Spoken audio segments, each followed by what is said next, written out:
I started the business at 24. I remember holding my first board meeting at 25. Wow. Was that scary? Terrified. Terrified. You had to back yourself to be able to ask others to back you. Where does that come from within you? Some days were really tough. Keeping that faith was really important. All my identity and worth was wrapped up in this business. I felt like when people talked about the business, they were talking about me. I feel like resilience and tenacity are amazing qualities, but knowing when to go is also a great one. The shame came that I didn't get it there. I was deeply worried, and probably why I thought I'd never get a job. Hello and welcome to the Courageous Leaders podcast. I'm your host, Joanna Howes, and on today's show, we have the fantastic Kate Tancred. Kate is the founder and CEO of Untold Fable, a global tech-powered content production company. Her frustration with the lack of diversity in advertising and production led her to launch a platform that connects brands with a curated network of diverse, award-winning talent. And then in 2019, she was voted one of the Times 100 most innovative entrepreneurs, and in 2022 won Campaign Female Frontier Award for tech and innovation. And then on today's show, we focused on having the courage to do what is right for you. Even though inside, emotionally, it feels tough, sticking to what is true to you, we delve deep into this. Also, being a solo founder and how this can be quite lonely, and recognizing actually the opportunity to have a boss to learn from, and how Kate has moved into that now, which is helping her to achieve so much success. And then navigating guilt and shame for thinking you've let people down. We're going to explore all of those topics and more, and I look forward to taking you through them. Kate, welcome to the show. Thank you. And as you know, we kick off, big old question. What does courageous leadership mean to you? Yes, it's such a good question, big one. I think courageous leadership for me is more of a practice than it is a destination. Yeah. I feel like it's something that I constantly aspire to. It's not linear. We are humans as leaders. Things change in our lives, and I think we just aspire to do our best. I think obviously there are a number of sort of virtues and characteristics that make up you as a leader. And the most important one to me is definitely being 100% myself, 100% of the time. Yeah. And I feel like anyone who's worked with me would attest to that, for good or for bad. I think one, I guess, quote that I love to live by, particularly as a leader, is decide what you stand for and stand for it all the time.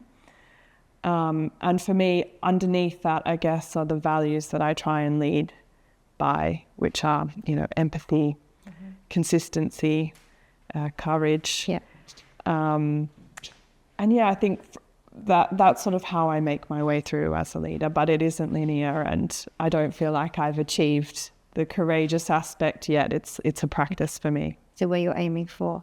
I'm really interested when you say the quote in terms of know what you stand for and stand by all the time. Yeah. Has what you stand for changed over the years, or has there been one you've stuck to? I feel like my values have been really consistent. And they come from your parents and your childhood mostly. So no, I feel like they have really stuck. I feel like how I have become, or how I lead, I guess more in a practical sense, I guess, has changed as I've become more experienced. So how I deal with certain situations, how I communicate, how much I can tolerate, Yes. I feel like has increased a lot. What I find stressful now just increased, but I feel like the values and the sentiment have remained the same. At your centre? Yeah. So you had a very courageous experience. I know you said you haven't reached the pinnacle, but you have done some very courageous things, and one was starting a business at 24. Yes. Can you tell us, where did that courage come from to do that? Yeah, super good question. Well, it actually wasn't my first business. Okay. It was the first proper business. When I was younger, when I was at university, I started importing record players from China and selling them with vintage clothes.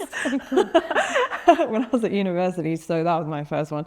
But I guess I kind of always felt attracted to starting things and seeing what would happen and taking risk. And then the way that I came up with the concept, so how it came to be that I started my first real business, was I was working as a media planner and obviously planning these huge television deals. And this was at the time when the first iPhone had come out and the apps were being developed. And all of a sudden, it was at the very beginning of streaming content. And I was in Sydney in my first job, and I felt like something big was coming. And I felt really energized about sort of hypothesizing what that was and how that would impact what we were doing as media planners. And I had lived in London when I was a child for many years. And so it felt big and scary, but it didn't feel super foreign to me. People speak English, which was a win. So I felt like I wanted to move. I wanted to do something big. And so I came up with the idea to combine them both and leave my job. And my parents at the time, my dad thought that was crazy, bad idea. My mum thought, go for it.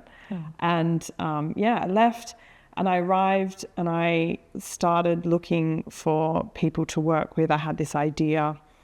I was having a lot of coffees with people, talking them through my idea, and I met my then business partner who shared a similar sentiment for where she thought the industry was headed. She had her own creative agency, we started the business. She stayed in her business and I took the business on full time.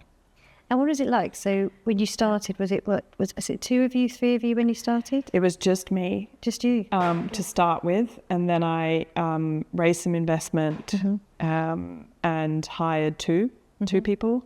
And then we started to build out the technology product first and tried to sell the services to potential clients. And at the time, it was really on the cusp of video content. So it was really only YouTube that carried video at that time from a social media perspective. So if you recall, it's hard to imagine now where videos just flooded our devices. But Facebook, Twitter, Instagram, I don't think had started yet, was all just stills, and text. So I remember getting these huge meetings with amazing people who in our industry who were really excited about what I was doing and wanted to know what I knew about this new wave of advertising that was meant to be coming but hadn't come yet. But they wouldn't commit any dollars, There was no projects yet for me. The first clients I ever had were record labels because they had been making video for the longest time. They were also in a crunch. They needed a new way of making videos that were as high quality, as creative, but with a lot less budget. So I started working with a number of record labels to produce those music videos. And then I think off the back of that, it slowly started to take hold where I started to make more and more. And then I think it was 2013, overnight, Twitter, Facebook, Instagram, who'd grown by then, made the switch overnight to pro video. I think LinkedIn came a few months down the track and my business took off. I think we grew 400% that year. And I had all the people I'd met, not all of them, but a lot of them who I'd met previously were then calling me and asking to work together and had projects. So it was such an amazing moment. Yeah. And I want to come back to that moment and congratulations on that moment. So I just want to take one step back for a minute. Yeah. For anyone listening who's like, got a dream, got a passion, who is thinking of going out and starting something. Yes. What is it you knew you had to have within you to even be brave enough to go and get funding, to show people, to back, it sense that you had to back yourself to be able to ask others to back you. Yes. Where does that come from within you? Yes. I mean, I would say it wasn't always present because I don't want to set unrealistic expectations for anyone listening. But yeah, I had a vision and I am very tenacious when I want something. My parents will attest to that. But yeah, I had a vision. I also, as you go down the road as well, you bring so many people along with you. I had staff, then I had an investor, then I had a board, then I had advisors and mentors that were all cheering me on. And I think the more and more I progressed, the more people I had coming with me, the more the belief came. Yeah. But at the early days, it was really hard. I remember pounding the pavement, on my bike because I couldn't afford to travel on public transport to meetings. And yeah, some days were really tough, and keeping that faith was really important. I remember one year was particularly tough. I think obviously I had a bit of momentum, but for whatever reason, I was finding it difficult. I think pre 2013 when the video changes happened, and I really loved to run, and it meant that I would run every morning for as long as I could, and I would start my day with the positivity and the energy that I needed. So, yeah. So that kept you going? It did, yeah. So it's finding the thing that would just always be there, however good or bad a day was having. Right, yeah, exactly. But it will waver, and that's normal. But yeah, I had a goal and I really wanted to see it through. Yeah. Is there anything you had in terms of how you keep the faith going? What is it you could attach to where you go, faith kept winning to keep you moving forward? Yeah, I think, my brain went to numbers straight away. So I think looking at the metrics of the industry, and I kept looking at the technology constantly being updated, and I understood, I truly, truly believed that was a massive change that was coming, this video wave into our advertising. So if you think it was radio, TV and print, and then all of a sudden we had social media, and I knew that moving image would come into social media quickly. So I held on to that change I knew was coming, and that was what I hung on to the most. And that sort of gave me the faith, I think, to say, okay, listen, this change is coming, and I'm going to be ready for it when it comes. I did constantly think I'm too early here. Yeah. And that is a real risk in business, because you have to keep the faith, you have to keep your head with it, and then you have to keep the money going somehow, Thank God for the record labels who kept the briefs coming in, because I feel like I almost lost the will. Okay. Yeah.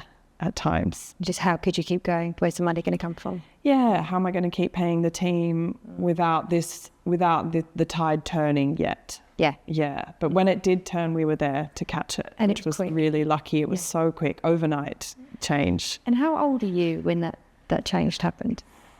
Yeah, so I started the business at 24. I remember, thank you. I remember holding my first board meeting at 25. Wow. Was that scary? Yes, terrifying. Yeah, terrifying. Scary. I mean, they're still terrifying. No, right now. Yeah, 25. And I think that change would have hit when I was about 27. So being 27 years old is young. And still, not Yes. loads of experience. Suddenly growing by 400%. Yes. What needed to change within you to then navigate this now new way your business was running and operating? Yes.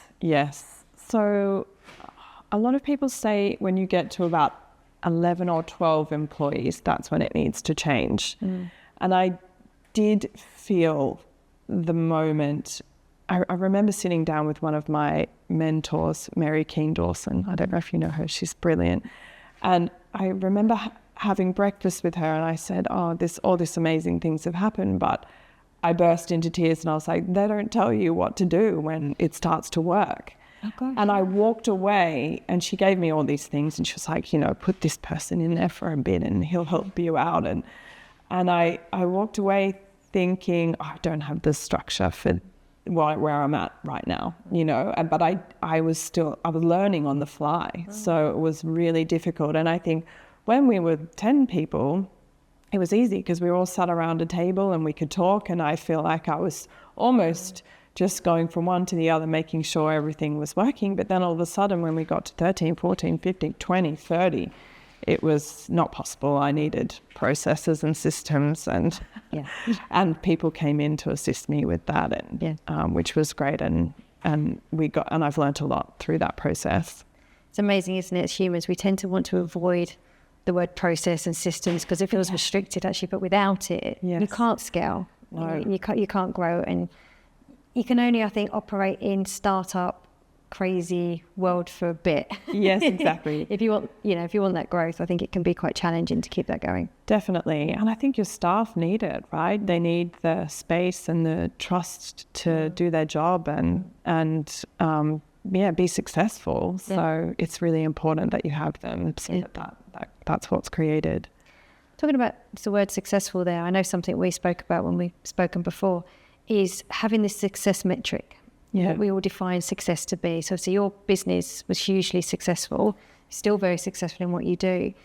This metric of success versus busy and carrying on busy. Yeah. How do you measure what success means to you so you can, be well and successful at the same time? Yeah. I think, it's such a big question. I feel like for me, it's how much I enjoy it now, and how much I love going and being there and the work. I never get the Sunday scaries. I want to be there, Whereas I feel like when I had my startup in my 20s, I felt such a huge responsibility and it weighed on me a lot. And I think that's for various reasons. Like I was alone in it a lot of the time. I had a board and I had investors, but I was the only one in the business. So I shouldered a lot of that. And I think that that was heavy, especially for someone as young as I was. And and I think so for me now, what I've learned is, I guess my perspective is broader because I'm a mum now. I have support now as well. I have business partners. I have a boss inside. And that was an active choice for me that I chose so that I could, I could learn and grow as a person. Yeah, because so what I do, because I'd love to want to go into that more. Sure. Thinking where you went with Smalls. Yeah. What happened in the moment where that came to an end for you? Would you mind sharing? Yeah, that sure. It was very difficult, as you can imagine. I feel like all my identity and worth was wrapped up in this business. I felt like when people talked about the business, they were talking about me. I made all the fatal errors there, which I guess you do when you're so young and you don't have any experience. But I was so wound up in it. And I think that was, the highs were high and the lows were low as a result of that. There was no sort of risk mitigation in my life. It was all in there. And so I think when I decided to leave, I also think another trait that I have is I like to move fast and I like to do a lot. I'm the type of person who does a lot at like 70%, Okay. Like I like to get a lot done. I like to look at all that I've done. And I think some of where that comes from is hiding from me, like the pace enables me to not be able to sit down and really think about a lot of things. Being a parent now forces you to do that. And I have really enjoyed the headspace that has given me. But I think not being able to sort of sit still and really think about myself in that equation was also a way that I was able to do it for 10 years and not until COVID happened, obviously. Yeah. And that I was no longer on a plane. I was no longer going into the office. I had the headspace to sit at home and really think about things. And for me, it was that moment where I was able to really think about, okay, what's important? And I feel like almost everyone I know had the same feeling. Yeah. And so, like everyone, I had to come to the realization that something needed to change and that I needed to recalibrate my life, getting ready for my next stage of my life. And I honestly just sat down and I thought, okay, well, what does it look like if I was to reimagine it? And it wasn't possible in my business that I'd started. And I also felt tired. I felt tired, especially going through COVID. when COVID hit, I was actually in Singapore at the time. So the hazmat suits were out sort of straight away, and I knew it was serious. Yeah. So I got back to London, and I also had one of my mentors in New York, and he said, yes, this is really bad, before we knew it was really bad here. So I sort of knew it was coming. And going through that, I had producers all over the world shooting. I had to call them back to London from where they were in remote areas, and then redesign the business model quickly, bring it to market, sell it as well, so that we could make money, and reconfigure the team in order to make it viable for us to weather the 6 months, 12 months that it took. So I feel like after getting through all of that, and also the personal reflection, I came to the realization it was time. Yeah. It took me 6 months to even process it, and unwind my heart. It's really hard. It was so hard. It's so attached to your identity and who you were as well. Yeah, it was. And even on the last day, I still feel like, I was going to stay, but I wasn't. It was just mixed. It was so mixed. It was definitely the right thing. I feel like resilience and tenacity are amazing qualities, but knowing when to go is also a great one. And it was definitely time for me to go. So, So then I left, and I remember speaking to my fellow entrepreneurs in a meetup that we had.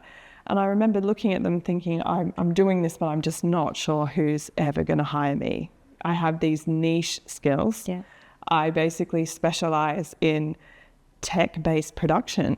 I just thought no one is going to hire me, or want to work with me, but I'm going to make the jump and see what happens.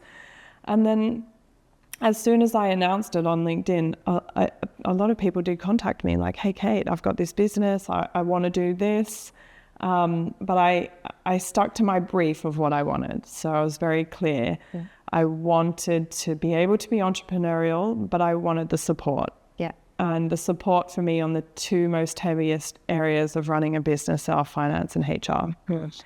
And I wanted support in both those areas. Yeah. So quite specific, right, type of brief. And that was the role and what was offered to me. And I took 3 months off and went back to Australia and swam in the ocean, spent time with my family and friends, and then got straight back to work. For me, just listening to that just for me sums up courage. Just the real courage to be able to stop, reflect, let go. That's a huge amount of letting go, because actually I'm guessing it, in a way, not on your health and stuff, but it's easy just to carry on. Oh yeah, it's so easy just to carry on because you're in it, it's working. It's not like the business wasn't successful, that you had to leave it. Yeah. It's everything's going, you got the security, the certainty, and to suddenly go, this isn't for me. Yes. And I need to do something for me. Yes. That is, full credit. That's absolute courage. That's so nice of you. I would love to know, what was the emotions you felt going through that? Yes. Because I don't want people to listen to go, easier said than done, because I think it takes an emotional toll going through that process. It really does. And I feel like I'm only still coming out of it, starting to make sense of it. But I think number one was guilt. I felt so bad. I felt guilt for my team, number one, for leaving them. I felt guilt for my shareholders, guilt for my board. I felt guilty that I'd made a commitment and took on the responsibility and couldn't get it to where we had hoped it would go. I think also a bit of shame as well around, I'm such an optimistic person, and I feel like that's a great trait to have most of the time until something doesn't go the optimistic way that I had envisaged. Yeah. And so, I feel the sort of, I had seen the end of it in such a positive way. And so I think the shame came that I didn't get it there, and that for me, I was deeply worried, and probably why I thought I'd never get a job, It's so hard, isn't it? Crazy to hear myself say that. Yeah. Yeah. And it kind of because it was that vision that drove you Yes. all those years ago. Yes. But then I'm hearing it was the need for what you wanted in this time for your life that needed to change. Yes. But isn't it interesting, as human beings, we go to the guilt, the shame, versus looking at, well, look what I did do though. Yeah. And look what I can still offer. Yeah. Why do you think it is we do that? Why do you think those emotions are so much stronger?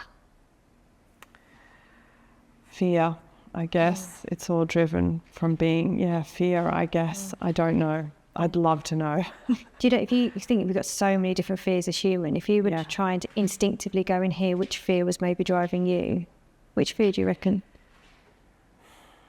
Yeah, I have thought about that. Is it a fear of what people think? Yeah. I think.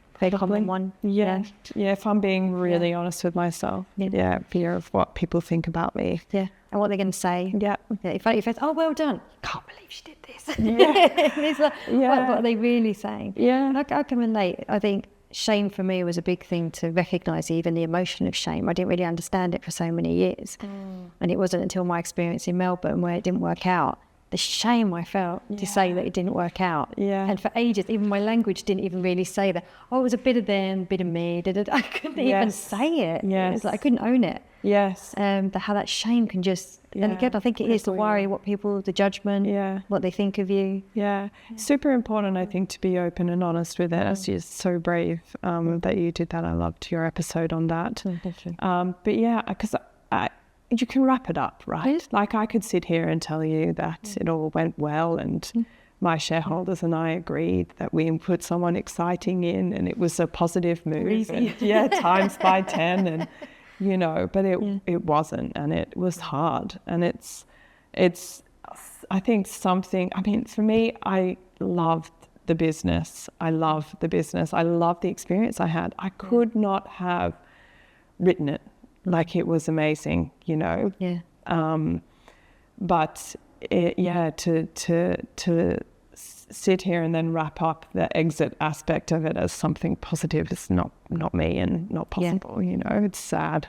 It's real life. Yeah, real life. Change can be tough. But, if I'm looking back and reflecting on it now, you can still sit and go, it was definitely the right thing to do. 100%. Yeah, 100%. It took me probably 6 months to realise that. But 100%.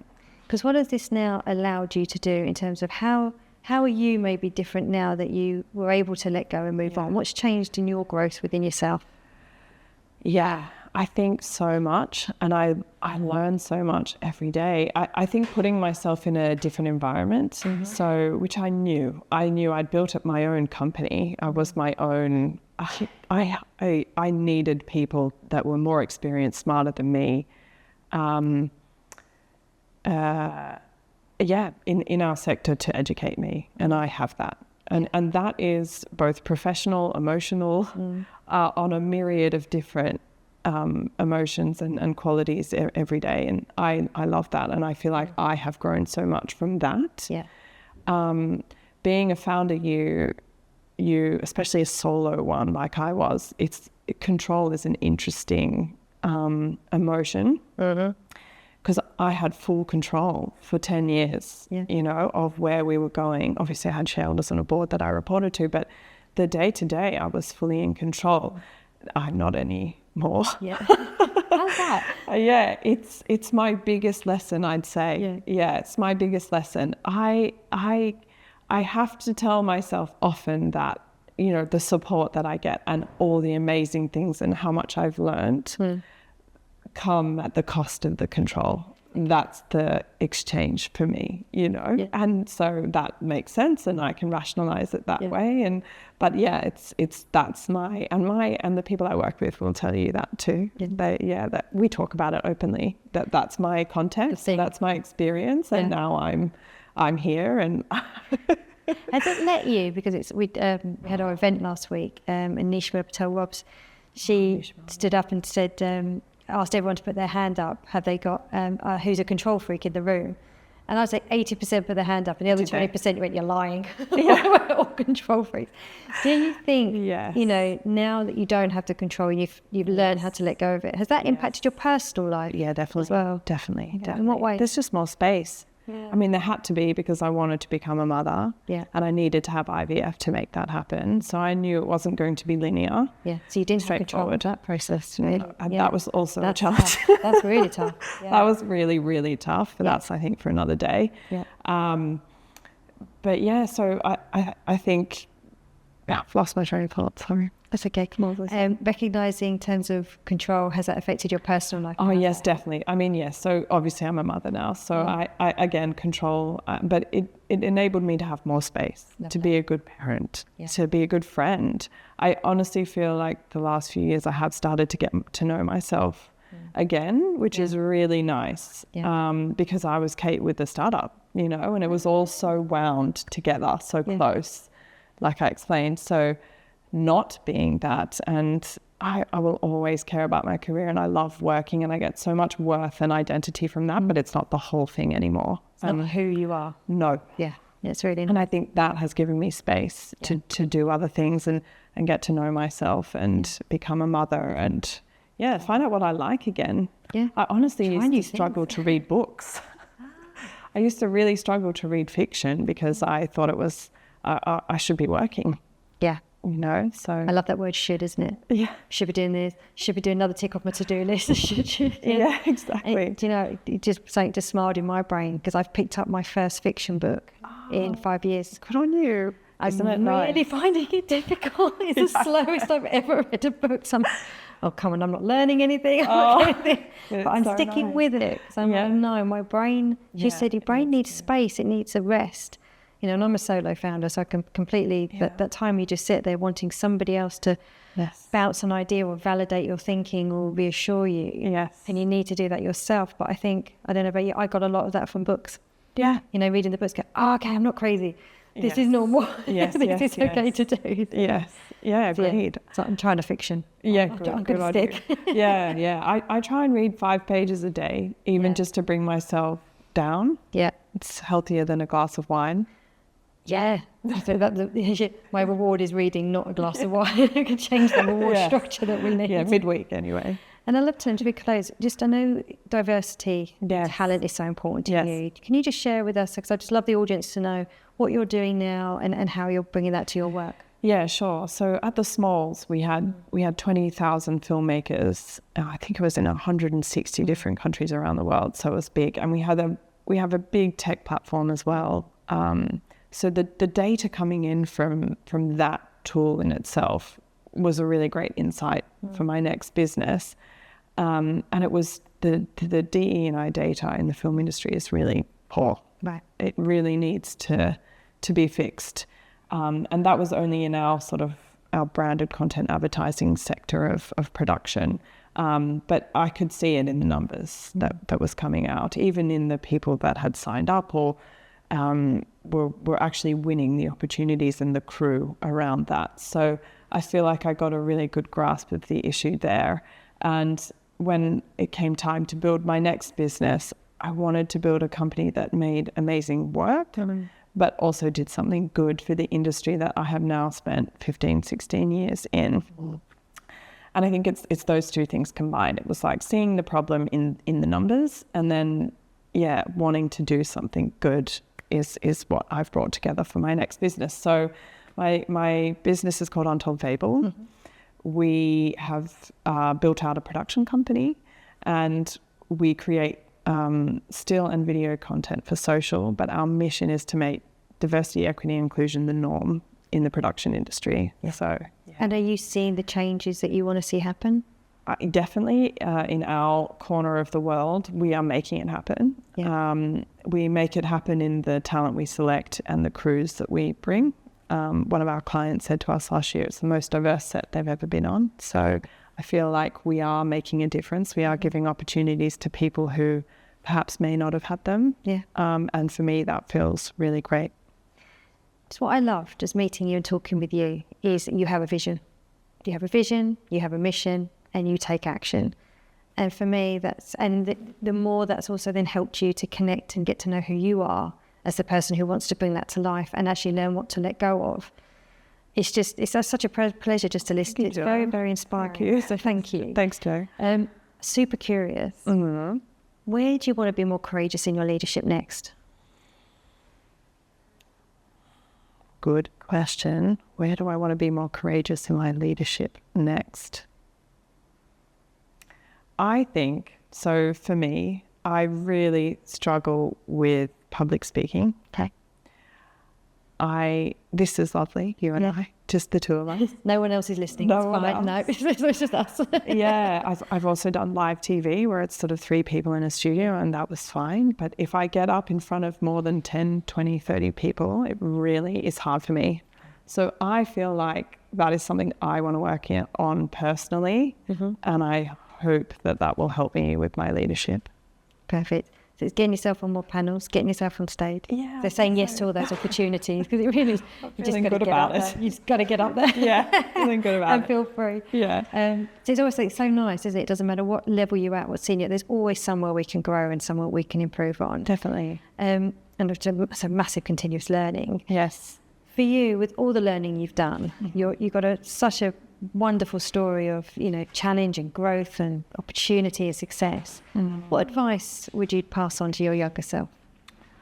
Yes, I have thought about this. And I think it is be kinder to myself and have more self-care, because I just didn't. I did not look after myself while I was going through that period of my life, and I really wish I did. Yeah, so I do that now, and I feel like it's made me a better leader, a better business person, and a better manager. Yeah. So do you look out for your team if they're not looking after? You can see the patterns if they were doing the same. Yes, and we have a lot more things in place as well.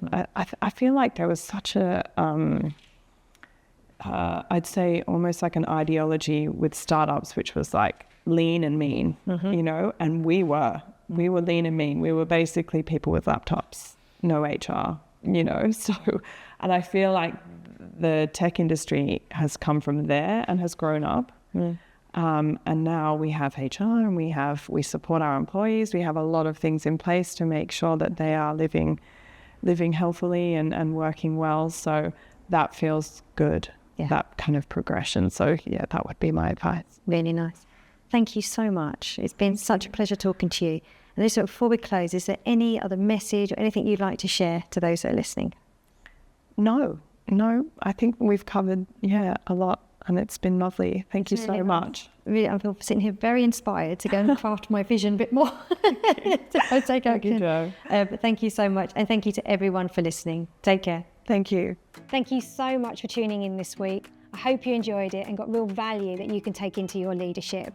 If I could do a quick ask, if you could subscribe, it really helps us to keep bringing an excellent podcast to you. Take care and see you next week.